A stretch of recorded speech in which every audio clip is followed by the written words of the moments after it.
Hello, friends. It's Melody, and it's about 3 in the morning right now. And I thought, you know what? I'm going to go read my Proverbs of the day.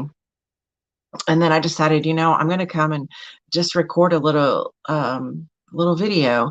And so here I am, 3 in the morning, and I just wanted to read a couple of verses out of chapter Proverbs 11. So chapter 11, this is let's see, verse 8. It says, "The godly are rescued from trouble, and it falls on the wicked instead." And, I was reading it and it landed differently tonight because um, two of my sons were together. My one son was driving, and they were stopped at a stoplight tonight. And it was about 10 p.m. when this happened.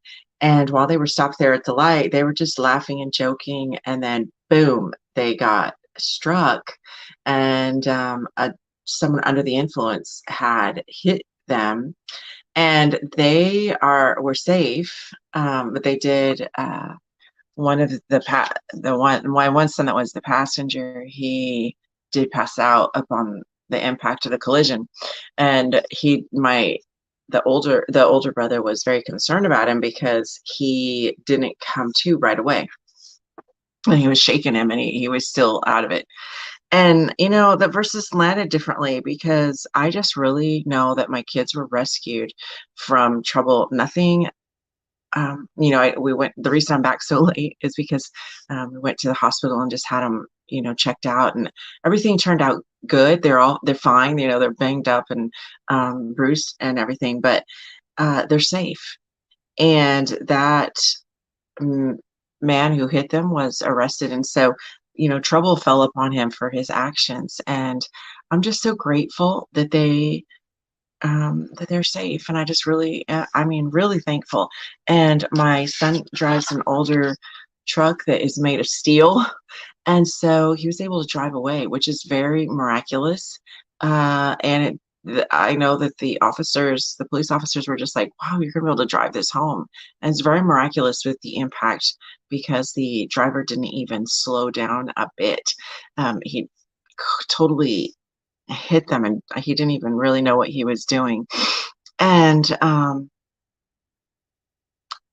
you know, God watches over us sometimes in ways we don't realize. And whenever I was sitting there in that ER room, I was just, thinking and praying, and this thought came to me. And it was, it was that my son, by being there, that man was gonna hit something or someone. He wasn't gonna make it. He was too out of it.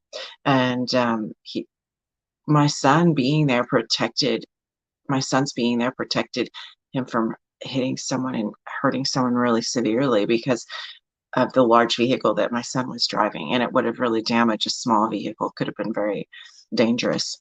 So, sometimes, I don't know, it just made me appreciate and think of things differently.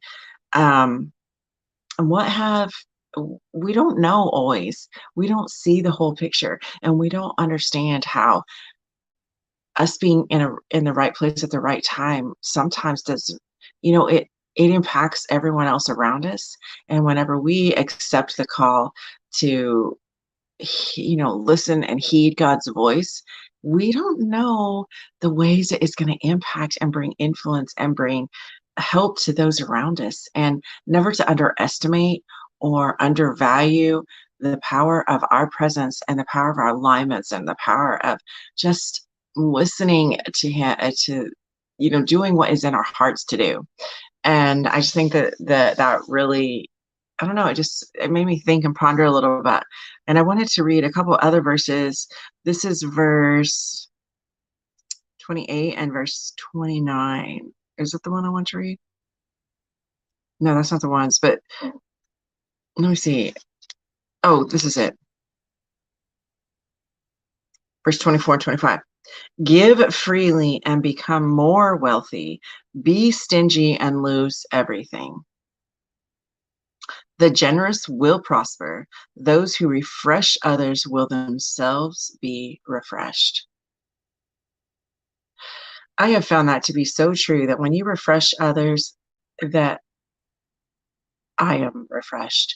And it just goes that whenever we are generous with when we're generous with what God gives us, whether it's our time, our treasure, you know, it's going to come back and it makes us feel refreshed. And even tonight, I went over there and it really my son was like, "Thank you, mom, for coming. Thank you, mom, for coming. I'm gonna have to probably call you a bunch of more times."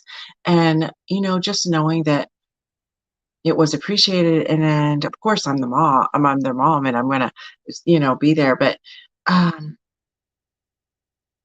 being there for people and being generous with our time and with ourselves, it's refreshing. And so if you need something today, if you need to be refreshed, if you need a friend, then I've heard it said, be a friend. If you need, if there's some need that you have, then go be that need for someone and it will refresh you. And so just remember to be generous, and remember that I'm not talking to the point of you're making yourself sick, and that's not what I'm talking about. I'm just talking about that principle of whenever you sow, and I'm not like sowing so I get, but when I sow in generosity, not with the idea that I'm going to get, but when I'm sowing out of the right place with the right attitude and with love, when I'm being guided by love, it comes back and blesses you too. And that's just the principle of the way sewing works, the way God created it to be. And so I hope that you're refreshed today and that you have a very blessed and wonderful um, day, and that you were able to rest well and you've woken up refreshed, and that on this day that you will really be able to breathe and sit and just ask God, what is it that you may need and where is it that you can sow, and be guided by that.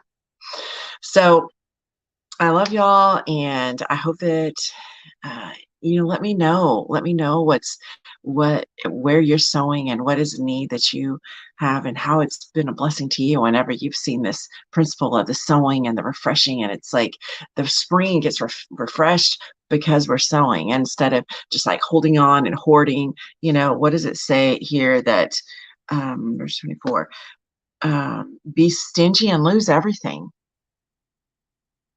And it made me think that whenever we're stingy, we can lose the moments of the connection, whether we're being stingy with our time, and whether we're being stingy with our treasure. Whatever you're being stingy with, it robs you, and it's going to make you lose. Can make you lose relationships. If you're being greedy with yourself, or greedy with the way that you're not, with the way that you're just not sowing into other people. And that's just not how God calls us to live. He called us to live in a community and in abundance. And so whenever we really understand that, then we don't have lack for anything. We have all our needs met. All right. I love y'all guys so much. And I just love hearing your stories and your testimonies, and how your life is being impacted. And if you're in the valleys right now and you need some prayer, please reach out and I'll be glad to pray with you. Bye for now.